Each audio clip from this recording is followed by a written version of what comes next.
अस्सलाम वालेकुम। रमज़ानुल मुबारक में मुतवाज़न ग़िज़ा का इस्तेमाल बहुत ज़्यादा ज़रूरी है। पूरा महीना हम रोज़े रख रहे होते हैं, इसके अंदर हमें अपनी ख़ुराक में 3 मेजर चीज़ें शामिल करनी चाहिए, जिसमें कार्बोहाइड्रेट्स, प्रोटीन्स और फैट्स शामिल हैं। और हमें 24 घंटे में अपने पानी का जो वाटर इनटेक है वो भी मुनासिब रखना ज़रूरी है। अगर हम ऐसा नहीं करेंगे तो इससे लेज़ीनेस होगी, वीकनेस होने लगेगी, या फिर अगर हम बहुत ज़्यादा बेहंगम ऑयली चीज़ें इस्तेमाल कर रहे हैं तो उससे हमारा कोलेस्ट्रॉल बढ़ सकता है, हमारा ब्लड प्रेशर बढ़ सकता है, वज़न बढ़ सकता है।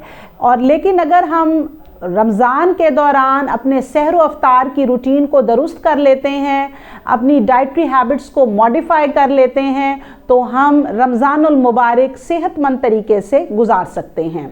अब इसमें आपको ये जानना ज़रूरी है कि सहर व अफ्तार में हमें अपने डाइट में वो क्या चीज़ें शामिल करनी चाहिए जिससे हम सेहतमंद महसूस करें, हमें कमज़ोरी महसूस ना हो।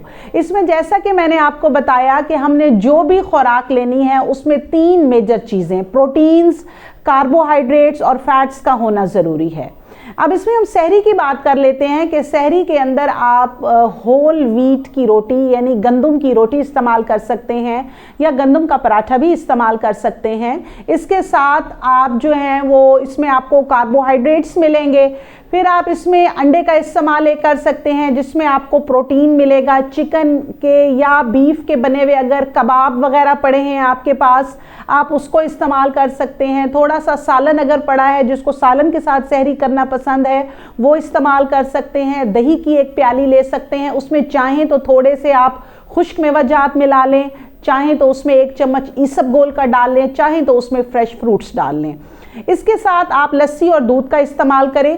यहाँ मैं बात करूँगी ऐसे लोगों की जो कि चाय को बहुत पसंद करते हैं या कॉफ़ी बड़े शौक़ से इस्तेमाल करते हैं। चाय और कॉफ़ी में कैफ़ीन होती है और ये एज ए डायूरेटिक काम करती है। इससे आपको दिन भर में छोटा पेशाब बहुत ज़्यादा आता है। तो ऐसे लोग जो चाय या कॉफ़ी पीने के आदी हैं, बेहतर है कि वो सहरी में चाय और कॉफ़ी कम मिकदार में इस्तेमाल करें। इसके बाद आप जो हैं वो रोज़े में वक्त गुजारते हैं, फिर अफ्तारी का वक्त आ जाता है। एक तो अफ्तारी को आप एज ए स्नैक इस्तेमाल करें, ठीक है। आप इसको एज ए स्नैक इसमें डाइट लें। इसमें बहुत पेट भर के खाने की ज़रूरत नहीं है, उससे आपको और वीकनेस होगी, एसिडिटी, तेज़ाबियत शुरू हो जाएगी, आप लेथार्जिक हो जाएंगे और आपको कमज़ोरी महसूस होना शुरू हो जाएगी। इसमें आप दही बल्ले ले सकते हैं, चना चाट ले सकते हैं, फ्रूट सैलेड ले सकते हैं, और जो है वो सादा पानी इस्तेमाल करें। नहीं तो आप जो फ्रेश फ्रूट के जूसेस हैं वो इस्तेमाल कर सकते हैं, मिल्क शेक इस्तेमाल कर सकते हैं। उसके बाद आप अपनी नमाज वगैरह पढ़ें और अफ्तारी के बाद 15 से 20 मिनट की चहलकदमी ज़रूर करें। इससे आपका जो है वो वज़न नहीं बढ़ेगा और आपको तेज़ाबियत और एसिडिटी नहीं होगी और आपको कमज़ोरी नहीं महसूस होगी। उसके बाद आप जो हैं वो रात का खाना खा सकते हैं।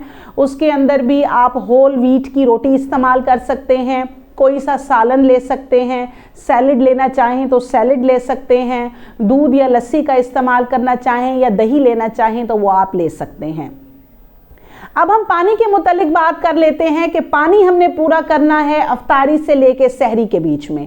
तो हर 1 से 2 घंटे के बाद आप कोशिश करें कि 1 गिलास पानी का पी लें, ताकि आपके जिस्म में पानी की कमी ना हो। और इस चीज़ का भी ख्याल रखें कि सहरी और अफ्तारी में आपने बहुत ज़्यादा तली हुई चीज़ों से और सॉल्ट यानी नमक वाली चीज़ों से परहेज़ करना है, क्योंकि ये एक्सेसिव यूरिनेशन यानी ज़्यादा इसकी वजह से छोटा पेशाब आता है, आपका ब्लड प्रेशर बढ़ सकता है, आपका कोलेस्ट्रॉल बढ़ सकता है, और इससे आप अनहेल्दी यानी अपने आप को गैर सेहतमंद और कमज़ोर महसूस करने लगेंगे। तो अगर हम अपनी सहरी और अफ्तारी में मुतवाज़न ग़िज़ा इस्तेमाल करते हैं और पानी के इंटेक को मुनासिब रखते हैं तो हम रमज़ानुल मुबारक सेहतमंद तरीके से गुजार सकते हैं। Thank you so much.